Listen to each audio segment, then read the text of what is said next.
Hello everybody and welcome back. Today, we're discussing how the end is near for the MetaQuest. But this is also a weekly news segment, so we have upcoming VR game releases, new mods to check out, and even a few juicy rumors. Now, as always, I am Mateo311, and this is your channel for everything VR related. There are links and timestamps down in the description if you want to skip ahead, but before we jump in, this video is sponsored by Kiwi Design, one of my favorite sites for VR accessories. They recently released some new Quest 2 headphones that promise to pack some extra bass and increase your audio experience. They currently have my favorite Quest 2 Elite strap with battery pack, and there's plenty of other accessories like enhanced controller grips, replacement facial covers, link cables, and much more. There's a link down in the description, and don't forget to use discount code Mateo311 for 5% off and to help support this channel. Before we get into this video, I'm curious to hear some of your feedback. I currently do long form reviews, which doesn't allow me to cover the majority of new games. So do you guys think I should change it up and just do first impressions, or keep it the way it is right now and do more of a deep dive? Drop your feedback down below right now, and let's get this video started with a free VR experience that's available on the Quest 2 right now and is perfectly timed for Martin Luther King Jr. Day. MLK Now is the Time is a VR experience that combines real footage and the historical speech with interactive VR environments. It's designed to be thought-provoking and highly emotional as we look back to this historic day in US history. Now, while I'm sure the majority of my VR audience is just looking for information on new games, VR is capable of much more, and I recommend you give this experience a try.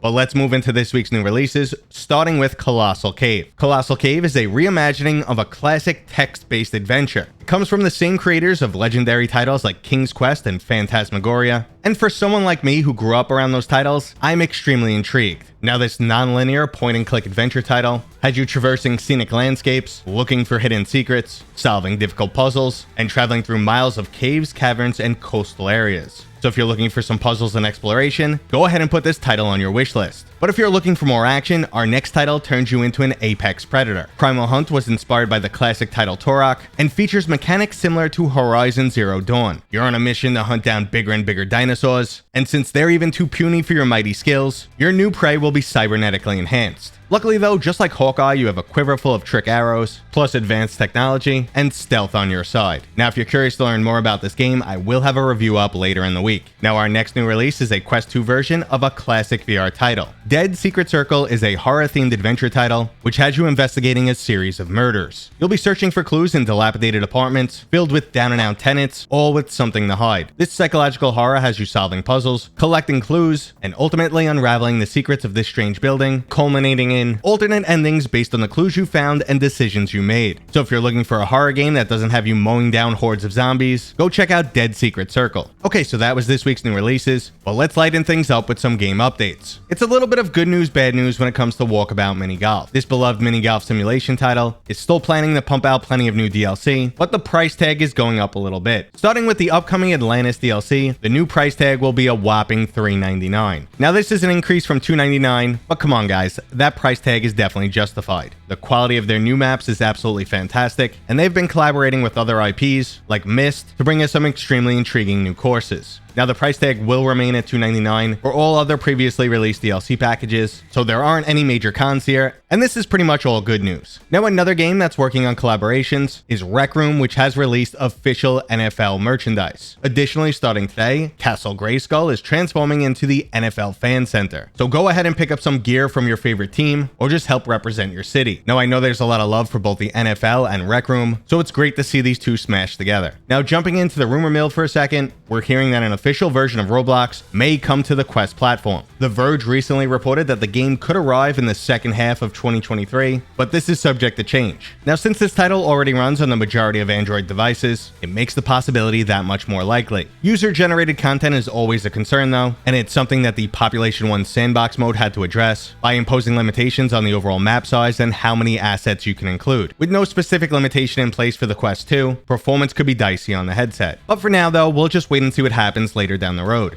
Now, if you don't want to wait around for new VR experiences, you should definitely look into the mod scene. Currently, you can experience the original 1986 Legend of Zelda from a whole new perspective. A combination of mods has made this possible, and the nostalgia is absolutely undeniable. The Legend of Zoom was an existing mod that recreated the Legend of Zelda from a 3D perspective using the Doom engine. Combine this with the Quest Z Doom launcher, and you can now experience this title in full VR. And another classic game that's on its way to VR is Duke Nukem 3D. I've personally spent countless hours in this game, and even created my own multi-level total conversion at the age of 14. Duke Nukem was one of the first major 3D titles, and back then they were still kind of just faking it, but it was absolutely amazing. Well, Dr. Beef's team is at it again, and they currently have an alpha version of this game's engine running in VR. It's not publicly available just yet, so if you want to take a look, you'll have to be a Patreon. But as it stands right now, Dr. Beef's team came here to chew bubblegum and make VR mods, and they're all out of bubblegum. Now, if you didn't get that reference, you absolutely need to play Duke Nukem or watch the classic horror film They Live, but either way, you need this brutal first-person shooter in your life. Okay, so that's it for new game releases, and let's move into some hardware news. Yet again, we have more Apple VR rumors. Now, I've been talking about this headset a lot recently, and don't want to spend too much time recapping features, but keeping it simple. It's higher spec hardware than we've ever seen before, with a price tag to match somewhere between $2,000 and $3,000. It'll be focused primarily on augmented reality and content consumption, and don't expect to be playing Steam VR or Quest titles on this headset. And with that out of the way, we can move on to the newest rumors, which state that this headset will be announced in the spring and available to consumers this summer. Also, complete, or at least near complete, units have been delivered to select developers who are currently working on making new applications. There's also recently been some new data mined code references to Reality OS, so something is definitely in the works, but it does feel like the launch date of this hardware keeps getting pushed back further and further. Now, that's not without good reason. The industry has experienced severely impacted supply lines. It was also stated that Apple had many significant hurdles and had to develop their own low latency video codec for this headset, and they're also not a company that would rush a product to market. Now, while it's unlikely I'll ever get my hands on one of these headsets, I'm just curious to see what the overall industry impact is. Yahoo Finance is already predicting that this might be Apple's first major flop in a decade, but there's plenty of die-hard Apple fans out there, so we'll just wait and see what happens. Okay guys, here it is, today's main story. The end is near for the Meta Quest.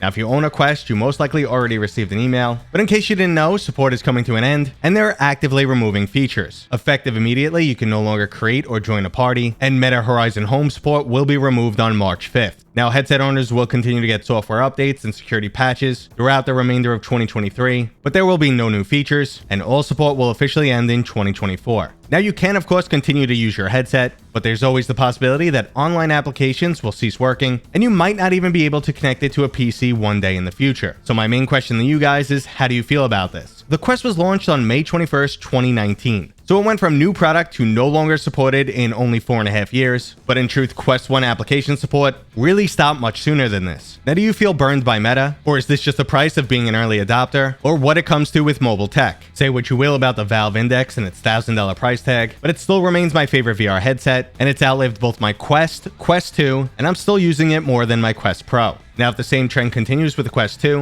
we have about 1 good year left of new titles, and as we move into 2024, all new releases will focus on the Quest 3. Support would continue to dwindle, and the headset would basically be dead at some point in 2025. Now, that's a sad state of affairs, especially if you recently bought a Quest 2 at its updated price. For a while now, I've been really sick of the poor performance from the Quest 2 and dying for an update, but I actually work in this industry, and you can't expect the average person to buy a new VR headset every 3 years. So I'm really curious how you guys are feeling about this overall. Are you going to jump on the release of the Quest 3 when it comes later this year? Are you getting fed up with Meta and want to move on to something else? Or are you somewhere in between and want to see what direction the market goes? So let me know down in the comments. But that was today's new VR news. If you enjoyed it, go ahead and give it a thumbs up. If you're new here, please consider subscribing. And as always, I'll see you guys on next time.